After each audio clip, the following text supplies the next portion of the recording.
It was midnight and I was still at the office.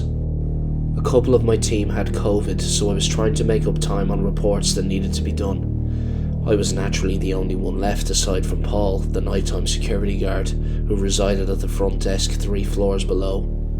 I was just about to finish up when I heard an almighty bang from down the corridor. I rang Paul on the intercom and he didn't answer. I figured it must have been him doing some reshuffling or cleaning or something, so I didn't think too much of it. 10 minutes later, I heard the bang again. I rang down to Paul again, as I was quite freaked out at this stage, and still got no answer. I knew something was up at this point. Suddenly, I could see a flashlight on from the far end of the corridor and heard doors opening and closing. There were people in the building, burglars. I got up from my seat and crouched down, my heart pounding.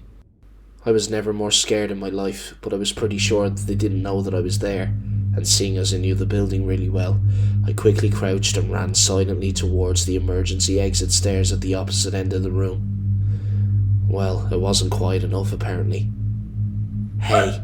shouted a voice from the far corridor. I ran and ran and ran, all the way down the emergency stairs. I could hear them behind me, but I was too quick for them. I got to reception near the front door and saw Paul on the floor, unconscious. They had knocked him out. I grabbed him and pulled him towards the door.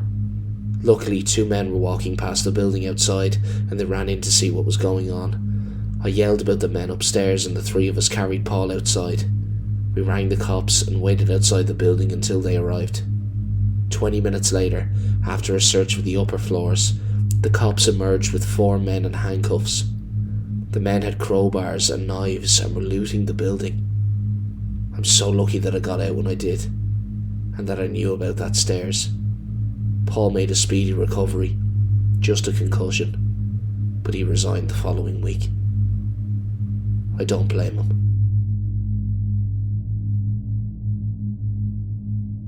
One day we were in the office when a homeless guy wandered in. We didn't know how he got past security, but there he was, just standing there in the middle of the aisle of cubicles. He stood staring, not at anything in particular.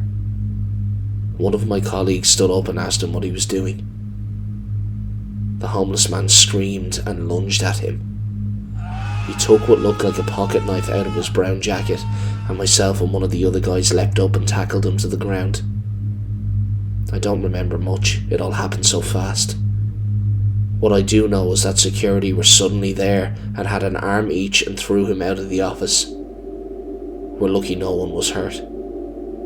Security were called into a meeting with the manager and the head guard was let go for negligence. What a day.